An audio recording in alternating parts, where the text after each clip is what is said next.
এখানে আমার মশলা বাটা হয়ে গেছে। এখানে আদা জিরে বাটা, একটু টমেটো বেটে দিয়েছি আর দুটো লঙ্কা। তো এখানে আমি রান্না করতে হচ্ছে দই মাছ। তো এই দইয়ে এখানে দই আছে ফ্যাটানো, তো তার মধ্যে আমি একটুখানি চারমগজ আর দুটো লঙ্কা বেটে দিয়ে দিয়েছি দইয়ের সাথে। তো এটা আমি দিয়ে দেবো আর দিয়ে ভালো করে কষাবো জিনিসটাকে। আর এইদিকে আমার মাছ ভাজা অলরেডি রেডি আছে। তো দই মাছের জন্য মাছটাকে আমি হলুদ দিয়ে কোনো জন্য ভাজিনি, আমি শুধু নুন দিয়ে ভেজে তুলে দিয়েছি। আর এইদিকে আমাদের পার্শে বাটার ঝাল হয়ে গেছে, তো একটু গ্রেভি উপরে আমি ছড়িয়ে দিয়েছিলাম।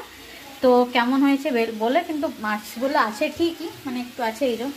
আর এইদিকে আমার রান্না করতে করতে একদম মাথা খারাপ হয়ে গেছে, ঘাম পুরো বেরিয়ে গেছে তাতেও।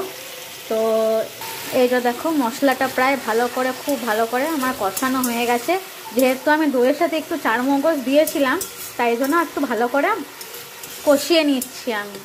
তো আমার যা কন্ডিশন, বাপরে, ও না রান্নাঘরে তো এমনভাবে হাওয়াও ঢোকে না, তা ভালো করে না কষালেও হবে না।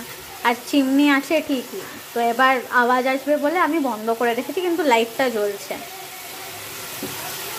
আমার এখানে ফোটানো হয়ে গেছিলো ভালোভাবে, তেল ছেড়ে যাওয়ার পর আমি একটুখানি জল দিয়েছি, কারণ মাছগুলো একটু ঝোলে দিয়ে ফুটাতে হবে।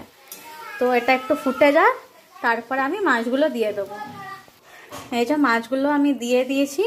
আচ্ছা, মাছগুলো দিয়ে আমি আরেকটু কষিয়ে নেবো, তাহলে আমাদের দই মাছ রেডি হয়ে যাবে। আর জলটা একটু বেশি লাগছে, তো মাছগুলো একটু ফুটলে তারপরে ঠিক হয়ে যাবে। তারপরে আমি আবার ফিরে আসছি এটার ফাইনাল লুক নিয়ে।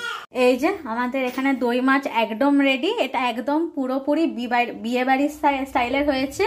আর একটা জিনিস আমি এখানে মিস করে গেছিলাম বলতে, সেটা হচ্ছে আমি মশলা কষার সময় যখন দইটা দিয়ে কষেছিলাম, তখন আমি একটু কাসুরি মেথি দিয়েছিলাম। দেখতে পাচ্ছি যে একটু কাসুরি মেথি আছে। তো এটা হয়েছে একদম গ্যারেন্টি দিয়ে বলছি, এটা খুব টেস্টি হবে। আর নামানোর সময় আমি একটু গরম মশলা দিয়ে দিয়েছিলাম। তো এটা আমার স্পেশাল রেসিপি হয়েছে।